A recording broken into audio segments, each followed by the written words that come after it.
आखिर शूर्पणखा ने क्यों बसाया मक्का मदीना? क्या सभी मुस्लिम शूर्पणखा के ही वंशज है?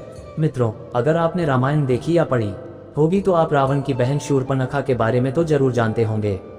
शूर्पणखा रामायण की एक ऐसी किरदार थी जिसकी वजह से प्रभु श्री राम को रावण समेत सभी राक्षसों का वध करना पड़ा था। लेकिन दोस्तों, सभी राक्षसों का अंत होने के बावजूद भी शूर्पणखा बची हुई थी।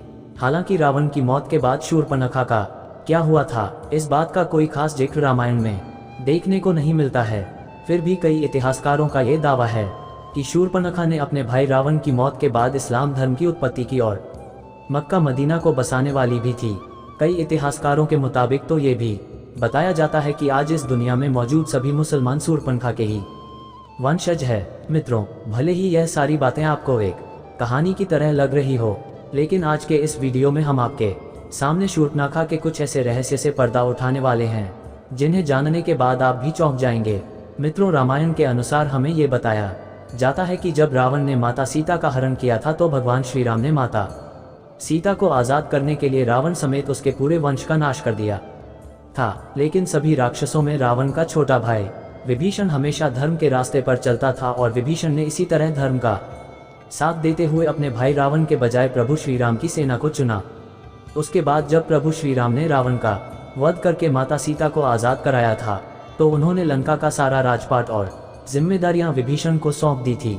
लेकिन उसके बाद शूर्पणखा कहाँ गई और आखिर उसका क्या हुआ था, इस बात का जिक्र हमें रामायण के किसी भी पन्ने पर नहीं मिलता है। दरअसल जब शूर्पणखा भगवान श्री राम से आकर्षित होकर उनसे विवाह करने का प्रस्ताव लेकर आती है तो भगवान श्री राम शूर्पणखा से विवाह करने के लिए उसे साफ साफ मना कर देते हैं, क्योंकि भगवान राम पहले ही माता सीता से विवाह कर चुके थे। इसके बाद भगवान राम अपने छोटे भाई लक्ष्मण जी की तरफ इशारा करते हुए शूर्पणखा से कहते हैं कि अगर आप चाहे तो मेरे छोटे भाई लक्ष्मण से विवाह करने के लिए पूछ सकती है। और फिर जब शूर्पणखा लक्ष्मण जी के पास विवाह का प्रस्ताव लेकर जाती है तो लक्ष्मण जी भी शूर्पणखा के प्रस्ताव को ठुकरा देते हैं। उसके बाद शूर्पणखा भगवान श्री राम के पास जाकर माता सीता को बुरा भला कहने लगती है और भगवान राम को ये धमकी भी देती है कि अगर उन्होंने शूर्पणखा से विवाह नहीं किया तो वह माता सीता को मार देंगे। उसके बाद जैसे ही शूर्पणखा माता सीता को मारने के लिए आगे बढ़ती है तभी लक्ष्मण जी माता सीता का बचाव करते हुए शूर्पणखा की नाक काट देते हैं। इसके बाद शूर्पणखा जब अपनी कटी हुई नाक लेकर भाई रावण के पास जाती है और उसे सारी बात बताती है तो रावण अपनी बहन के इस अपमान को सुनकर बेहद क्रोधित हो जाता है और माता सीता का हरण कर लेता है। और फिर भगवान राम रावण को मृत्युदंड की सजा देते हैं। लेकिन मित्रों, हमेशा से ही लोगों के मन में ये सवाल उठता है कि आखिर इसके बाद शूर्पणखा ने क्या किया। कई इतिहासकारों के मुताबिक ये बताया जाता है कि शूर्पणखा खुद को दुनिया की सबसे सुंदर स्त्री मानती थी और जब लक्ष्मण जी ने माता सीता को बचाने के लिए उसकी नाक काट दी थी तो वह अपने चेहरे को देखकर बहुत ही शर्म महसूस करती थी और नाक कटने के बाद वह हमेशा अपने चेहरे को एक काले कपड़े से छिपा कर रखती थी। शूर्पणखा को जब ये पता चला था कि उसके सारे भाई प्रभु श्री राम के हाथों मारे जा चुके हैं तो उसने दैत्य गुरु शुक्राचार्य के पास जाने का फैसला किया था और वह वहां जाकर उन्हीं के आश्रम में रहने लगी थी। शूर्पणखा और शुक्राचार्य दोनों ही राक्षसों के वंश को आगे बढ़ाना चाहते थे, जिसके लिए शुक्राचार्य ने भगवान शिव की कठोर तपस्या की। शुक्राचार्य की तपस्या से प्रसन्न होकर भगवान शिव ने उन्हें असुरों के अमर होने के बजाय वरदान के रूप में एक शिवलिंग दिया और यह भी बताया कि जिस दिन कोई वैष्णव यानी भगवान विष्णु का अवतार या फिर कोई ऐसा भक्त जो भगवान विष्णु को सच्चे दिल से मानता हो, अगर उसने इस शिवलिंग पर गंगाजल छिड़क दिया तो उसी समय इस दुनिया से संपूर्ण राक्षस जाति का विनाश हो जाएगा।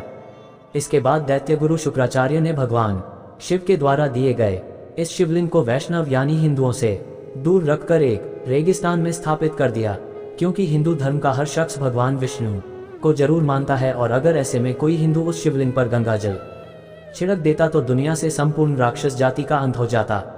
इसलिए शुक्राचार्य ने इस शिवलिंग को दूर ले जाकर एक रेगिस्तान में इसकी स्थापना कर दी और रेगिस्तान में जिस जगह ये शिवलिंग स्थापित किया गया था उस जगह को आज हम सब मक्का मदीना के नाम से जानते हैं। दोस्तों, भले ही ये सारी बातें सुनने के बाद आपको हजम ना हो रही हो, लेकिन आपने कई विवादित बयानों में यह जरूर सुना होगा कि प्राचीन काल में यहाँ पर मनकेश्वर महादेव का एक मंदिर हुआ करता था जहाँ भगवान शिव का एक शिवलिंग स्थापित था।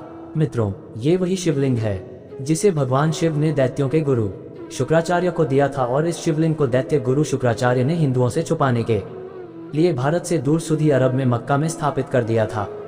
शुक्राचार्य ने इस शिवलिंग को सऊदी अरब में इसलिए स्थापित किया था क्योंकि उन्हें ऐसा लगता था कि यह बात कभी किसी हिंदू को नहीं पता चलेगी और इससे राक्षसों का वंश भी सुरक्षित रहकर आगे बढ़ता जाएगा। आपको बता दें कि दैत्य गुरु शुक्राचार्य ने इस शिवलिंग की सुरक्षा का काम शूर्पणखा को सौंप दिया था। उस समय शूर्पणखा हमेशा ही अपने चेहरे को कपड़े से ढक कर रखा करती थी और फिर शूर्पणखा ने अपने वंश को आगे बढ़ने के लिए कई बच्चों को जन्म दिया, जिसके बाद वही बच्चे आज शूर्पणखा की इस परंपरा को निभाते आ रहे हैं। जी हाँ मित्रों, हम बात कर रहे हैं मुसलमानों की, क्योंकि आपने जब भी मुसलमान महिलाओं को देखा होगा तो ये गौर किया होगा कि वह हमेशा ही अपने चेहरे को ढक कर रखती है और इसके लिए वह बुर्का पहनती हैं। मुसलमान महिलाओं के इन कपड़ों में केवल उनकी आंखें ही नजर आती है और जब नाक काटने के बाद शूर्पणखा अपने चेहरे को कपड़े से छुपाकर रखती थी तो उसकी भी सिर्फ आंखें ही नजर आती थी।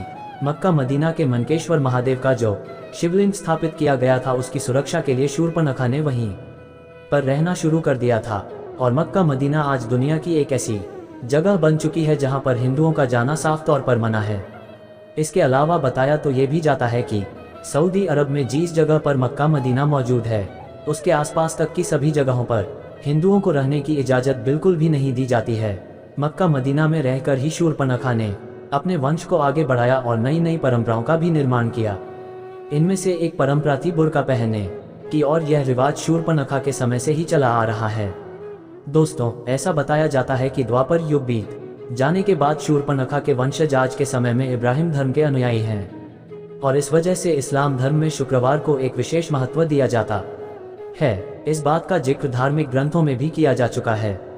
मित्रों, ये सारी बातें किनारे करके अगर इस कहानी पर गौर फरमाया जाए तो जरा एक बार सोचकर देखिए कि आखिर ऐसी कौन सी वजह है जिसके चलते किसी भी हिंदू का मक्का मदीना के अंदर जाना साफ तौर पर मना है और अगर कोई हिंदू चाहे भी तो मक्का मदीना के अंदर नहीं जा सकता। आखिर ऐसी कौन सी चीज है जो सभी हिंदुओं को मक्का मदीना के अंदर जाने से रोकती है? दोस्तों, इस बात के पीछे ऐसा कोई ना कोई ठोस कारण तो जरूर होगा जिसमें हिंदुओं के वहां जाने पर प्रतिबंध लगा रखा है। अगर ध्यान दे तो ये सारी बातें केवल एक ही तरफ इशारा करती है कि शायद मुसलमानों का शूर्पणखा के वंशज होने वाली ये बात हकीकत हो सकती है और सारे मुसलमान इस बात से डरते हैं कि अगर कोई हिंदू गलती से भी मक्का मदीना के अंदर चला गया और उसने इस शिवलिंग पर गंगाजल छिड़क दिया तो इस दुनिया से पूरी राक्षस जाति का अंत हो जाएगा। मित्रों, ये राक्षस कोई और नहीं बल्कि शूर्पणखा के ही वंशज है। भले ही ये सारी बातें आपको हैरान कर रही हो, लेकिन शायद ये सच भी हो सकता है क्योंकि इस दुनिया का सबसे पुराना धर्म सनातन ही है।